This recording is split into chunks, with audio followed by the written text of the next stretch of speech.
Halo, di video ini saya akan menunjukkan kepada Anda cara mengatur password BIOS di Toshiba Dynabook, di Dynabook Tecra.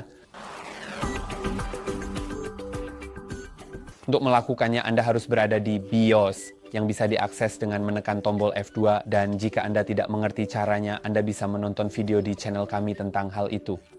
Setelah itu selesai, pergi ke tab Security. Kemudian Anda akan melihat password BIOS untuk user dan untuk supervisor.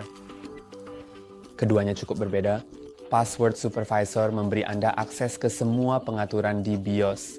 Sedangkan password user hanya memberi akses ke beberapa pengaturan saja, tidak ke semua fitur.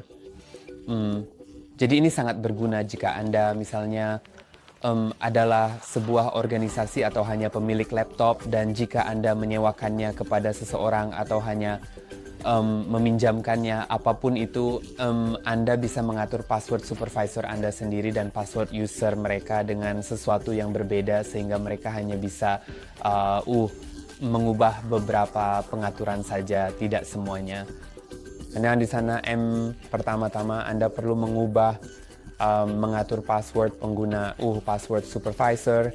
Jadi klik enter, kemudian masukkan password baru tersebut, konfirmasi setelah menekan enter, dan sekarang password supervisor sudah berhasil diatur. Kemudian hak akses BIOS adalah sesuatu yang bisa Anda ubah atau sesuaikan saat Anda sedang masuk sebagai supervisor. Dalam posisi ini, Anda dapat menekan tombol enter, lalu mengatur hak akses tersebut ke salah satu dari 3 pilihan yang tersedia, yaitu full untuk akses penuh, restricted untuk akses terbatas, atau read only yang hanya memungkinkan Anda melihat pengaturan tanpa dapat mengubahnya. Jadi, opsi restricted hanya akan membatasi beberapa perubahan.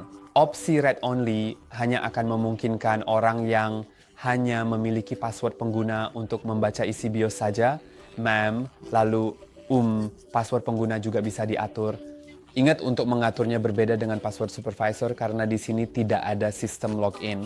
Hanya ada password yang digunakan di sini, jadi BIOS akan hanya mengubah atau hanya memilih hak akses apa saja yang dimiliki oleh pengguna, dan ini sepenuhnya tergantung pada password yang dimasukkan oleh pengguna tersebut.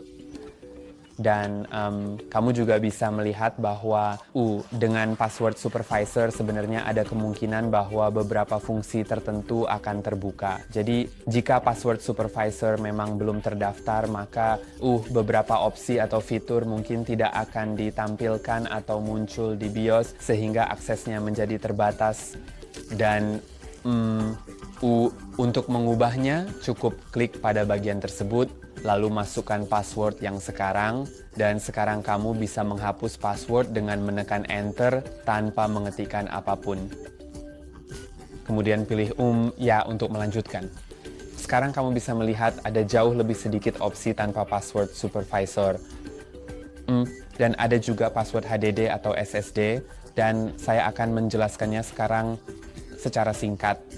Jadi password BIOS itu hanya digunakan untuk masuk ke BIOS, sedangkan password HDD SSD digunakan untuk masuk ke sistem.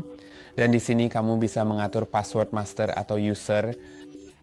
Password master hanya memberikanmu opsi untuk mengubah password, sedangkan password user tidak mengizinkanmu mengubah password nanti jika kamu login dengan password user. Dan itu saja untuk hari ini. Jangan lupa untuk like dan subscribe. Sampai jumpa di lain waktu.